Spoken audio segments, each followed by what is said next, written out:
Hello guys, and welcome back to another Pokemon Diamond and Pearl prototype beta video. In the second video, where I looked at the March build, I tried connecting that version of the game to the final version of the game, but they wouldn't recognise each other. When I looked at the June build, I was successfully able to connect that build to the final game, but unfortunately when trying to select an option, both games would softlock. I had said in those videos that I was unable to test connecting two versions of the beta together, as I only had one R4 card, but I had forgotten that you were able to load DS ROMs on a hack 3DS system using TWiLight Menu++. So I downloaded and installed that, put the ROMs on, and tried connecting them together. So here are the results.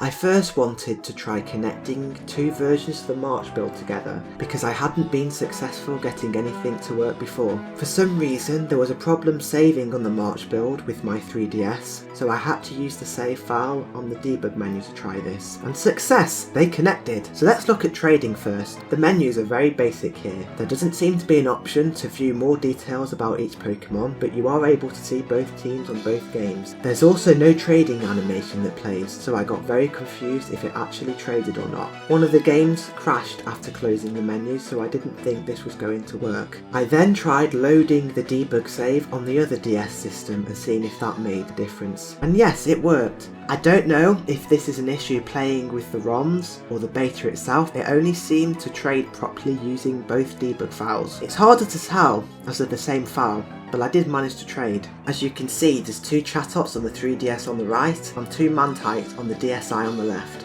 Clearly they were still at early stages of development getting all this to work.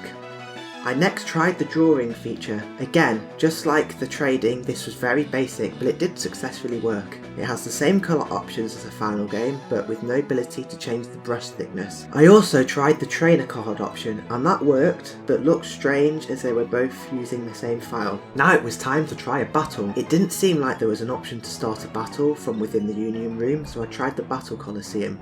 And yes, this did work. Both copies were able to connect with the same rules and would load into the Battle Coliseum room. When both players were standing on the seats, the battle would start.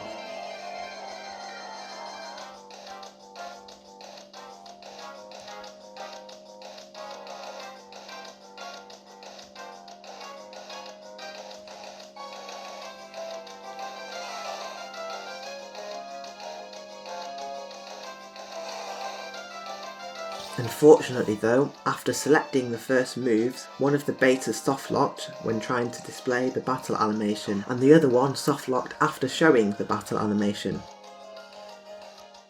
The last thing I tried with the March build was the Underground. I did want to try connecting with the contest, but I wasn't sure if the wireless play version of this was implemented yet, and I was unable to find any information about it. Anyways, I was surprised to see that the Underground connected immediately. Both players were able to be seen on both games running around. I wasn't able to do much else though. I was able to compare stats, but just like with the trainer cards, it was the same file, so it didn't look right. The other options didn't seem to work.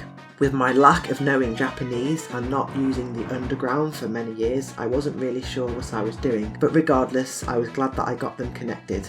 Now, let's try with the June build.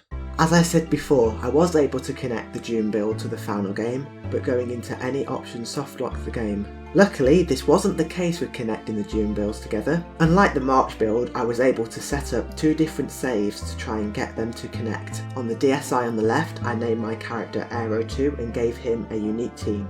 And on the 2DS on the right, I named my character GG2 and gave her a unique team. I looked at the trainer cards first this time, as I'd forgotten to do this earlier for the March build. This worked just like the final game. Next I tried the drawing option. Again, this worked just like the final game, now with having the ability to change the brush size. Battling through the Union Room worked on this version.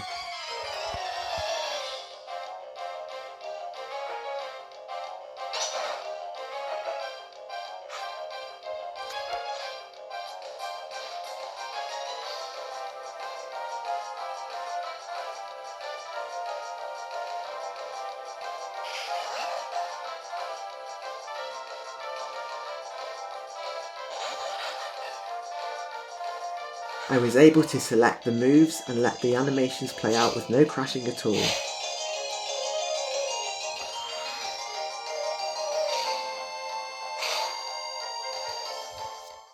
Now the trading. I was worried this might not work properly without using the debug file, but I was pleasantly surprised. With the menus now looking identical to the final game, I was able to view the information about both teams' Pokemon fine. Weirdly, the icons for the Pokemon did display wrong, and I'm not sure what caused this. Anyways, I was successfully able to trade the Chimchar from one game with the Turtwig from the other, playing the final game's animation too.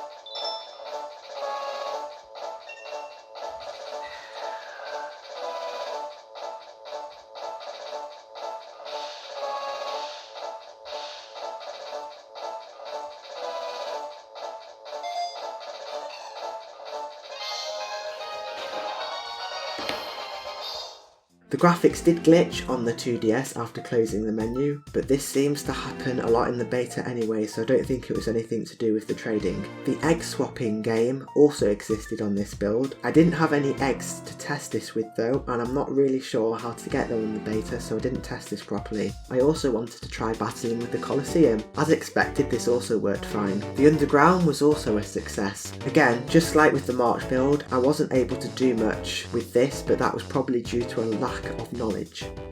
The last thing I wanted to test out was the contest. As the building now existed in the June build of the game, I was able to set this up very easily. Everything worked just as it would in the final game.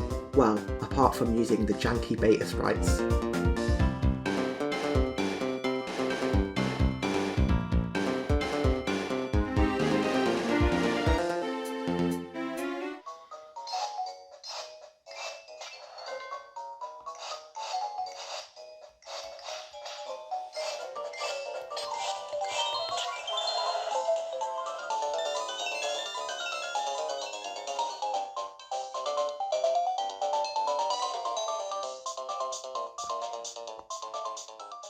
Before someone asks, I did also try connecting the March build to the June build, but just as I expected, they wouldn't recognise each other. So there we go, very pleased with these results. I would like to try connecting both betas to the internet. Nintendo Wi-Fi was shut down back in 2014, but there are ways to connect these games to the internet using custom servers, just like I have been doing with Mario Kart Wii.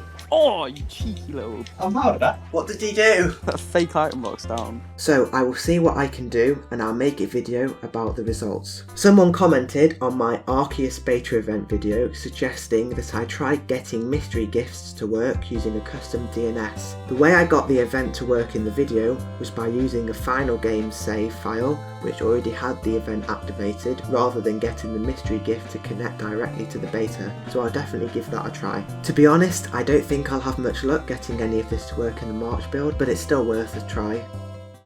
Anyway guys, hope you've been enjoying these videos. I will always try my best to do things with these betas, so if you've got any suggestions, they're always welcome. I would like to start uploading some different content to the channel soon, but I'm going to create a separate video talking about all of that. That's all for today, so thanks for watching everyone, and I'll see you in another video. Bye!